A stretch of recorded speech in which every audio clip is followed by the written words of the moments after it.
come from a side the world. Niggas ain't gon' help you up, but they think you gon' go farther than them, you feel me?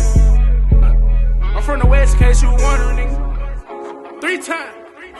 I hit them blocks, I made it happen, Scream made me a man. These niggas capping and cloud chasing, they ain't lend me a hand. I was in that cell, they took my brother, you can understand. When it was my time, I took that lick, bitch, I ain't see a stand. And bitch, we still... Yo, welcome to another episode of So ATL. We're here with Big D, and today we really just want to hear about what you got going on, D. What's really going on with you? What's going on with the city? What's the movement that you got going on? And just let the people know exactly where you coming from and what you want out of everybody from Atlanta. Okay, that's kind of easy right there. It's a hell of a story. It's a long story, but I'm going to try to give it to you best I can in the few minutes I'm going to speak. I'm going to start by saying, everybody knows I was incarcerated. I did 25 years on a life sentence.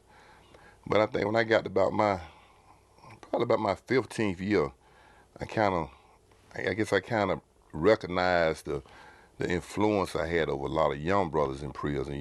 They looked up. I don't really want to say they looked up to me. I'm going to say they more respected me as being the person that I was, where I came from, how I stood my ground behind the wall. And an incident occurred one time, man. We was on the way to church, man. We was going to church one Sunday night. And a little gang war broke out, knives fighting, And I stepped in the middle of it, probably about 7, 8 dudes going at it, man. So I stepped in the middle of it, tried to get it free. They froze. Police came, they stopped because they didn't know what to do. Cause they were doing what they do. But I was talking to the young brothers, and the police stood back and let me actually just have my convo with them. And I spoke to them.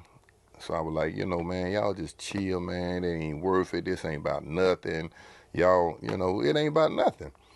So they were like, oh, man, we finna go to lockdown anyway, so we might well go and do what we do. I said, no, just hold up, man. So I turned to the lieutenant. I said, hey, LT, check this out, man. So I go to talk to the lieutenant. And I'm like, if they'll let it go, man, know they got to go to lockdown. Know that. If they voluntarily go to lockdown, I said, man, can y'all just let the paperwork go and all that. So LT like, I'm going to have to get with the deputy warden on that something. I said, man, when? He said, give me a few minutes. He went and called the deputy warden on the radio, talked to him. So he came back. He said, well, we're going to have to, write disciplinaries, because it's fighting. We got to fight out here. So they were like, we're going to get disciplinary, man. We might well go on and finish it off. So I said, just chill, bro. So I asked him, I said, man, is there any kind of way we can bypass the disciplinary, man? Come on, man. They willing to let it go to lockdown voluntarily because they know they done fucked up. I said, can we bypass the paperwork? He excuse himself again, talk to the ward, come back, say, hey, if they go to lockdown voluntarily, we'll forego the disciplinary report, but they will be transferred. So I'm like, what y'all think? They're like, shit, if they gonna stick to it, man, we ain't with that trick shit. So the man said, I give y'all my word, man. So all of them went to lockdown. But behind that situation, I started mentoring the youth in there. Because, I was in there with life. I was in there with life without parole. So I was like, I started mentoring them like, man, you got 10 years, you got 15 years, you going home, you got a chance. I don't have a chance. I fucked up. I'm here for the rest of my life. And I said, I was like, I don't want to see y'all come in here, man, get out and come back with the fucked up mentality that I had. And I don't have a chance, but you got a chance, So I started mentoring them, man, talking to them, schooling them on, just get yourself better while you're here, man, best you can. Stay out the bullshit. But I actually went from that prison to another prison, did the same thing. They allowed me to start a mentoring class because of, my influence, that's the best you can call it, the influence and the respect. But I went to 3 different prisons. And I think I did pretty good with a lot of youth, had some youth at one prison called themselves the 80 baby class. I don't know where they came up with that at, but they were the 80 baby class, and they used to be, hey, man, let us out, man. We got to go to our class. We got to go to our class.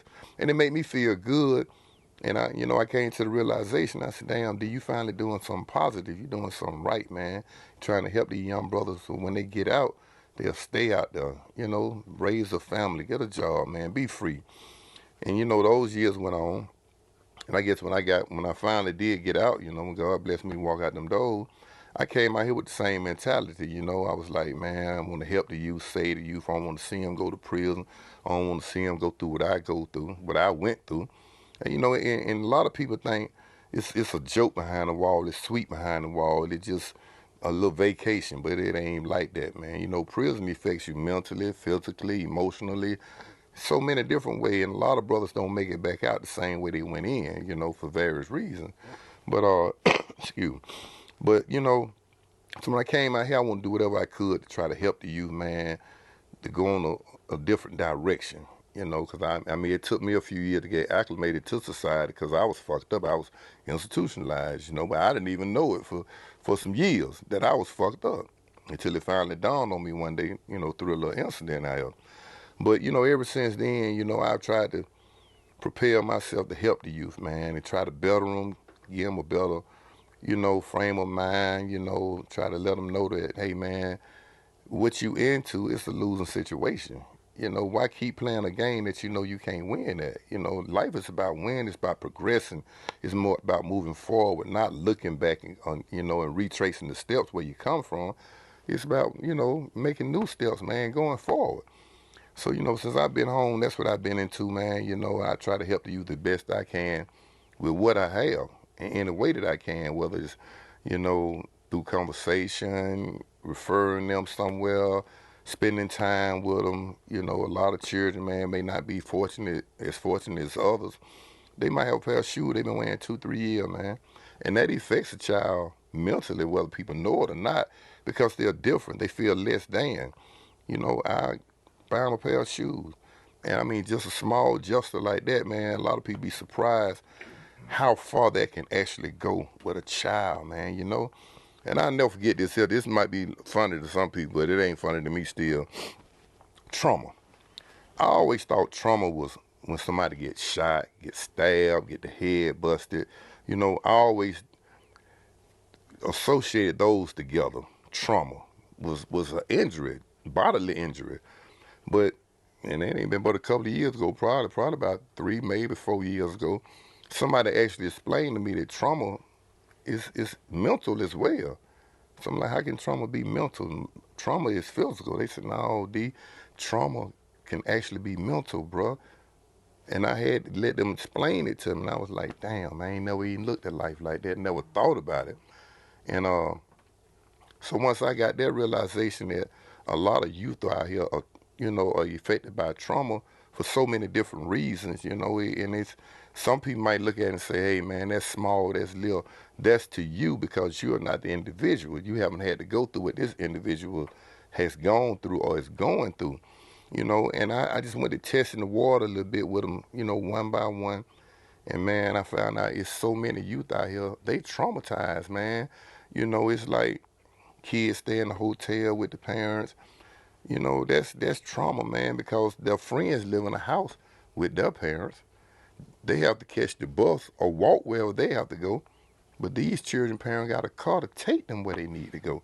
You know, it's small things like that. And then we go to the big thing, you know, and it's sad to say, but I mean, it's a realization to me, and it's a reality that, you know, a lot of children have been touched, man. They've been tampered with, you know, and that's a mental thing with them, man, that can fuck them up for the rest of their life, for real, no bullshit. And, you know, a lot of people don't even pay attention to it. I've had children tell me that they've gone to their parents and told them, and they just sweep it under the rug, you know, and that fucked the kid up, man, real bad, you know. And even in prison, I encountered a guy one time. He was in there for like 2, 3 counts of molestation on boys.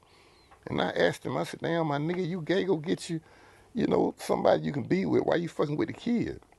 And this was that man word to me. That man word to me was like, hey, man, I was molested when I was a child, man. And I just want to hurt. I want somebody to hurt like I hurt it. So, you know, I sat there and listened to him, you know. But it didn't dawn on me back then. But now, you know, I can understand where he was coming from. I'm not saying he was right by no means, period. But I can understand his mentality. He said he was hurt, and he just wanted somebody to hurt like he had to hurt because he didn't have nobody to help him, nobody to talk to him, nobody to help him through the situations. You know, so out here in society now, that's what I do. I'm not gonna speak on who I work for, but I work for an organization, and I'm proud of myself for advancing in life even be able to do the work that I'm doing, where I go out into communities and you know get with the youth, man. Talk to them, try to preach them down from going this direction, that direction, try to mediate situations, try to prevent things from happening. And I mean, I feel good about me.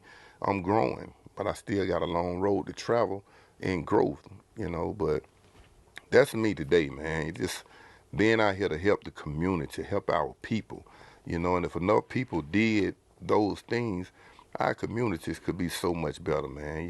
They could be so much better instead of looking down, lift them up, help them go in the right direction instead of going to the left or the right. Let them stay on that straight path of life, man.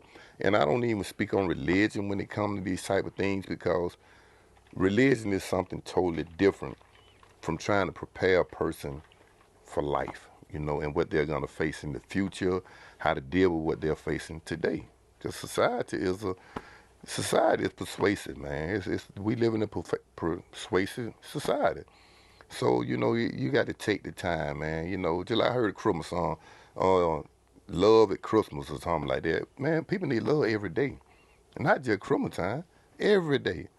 So on that note, man, I'm going to kill that with that, man. I'm glad I was able to take these few minutes and speak my mind, what's on my heart, what I do. And I just hope somebody, just kind of take heed to what I said, man, and just make yourself available for our future, man, for our future, man. So I'm out of here, man. I enjoyed it. I hope y'all got something from it. And hey, man, let's put it together, man. Let's save the community. Save the youth, man. Y'all have a good one, bro. We appreciate that, man. I come from a side the world. Niggas ain't gonna help you up, but they think you gonna go farther than them, you feel me? I'm from the West, in case you wondering, nigga. 3 times. I hit them blocks, I made it happen, Scream made me a man. These niggas capping and cloud chasing, they ain't lend me a hand. I was in that cell, they took my brother, you can understand. When it was my time, I took that lick, bitch, I ain't see a stand. And bitch, we still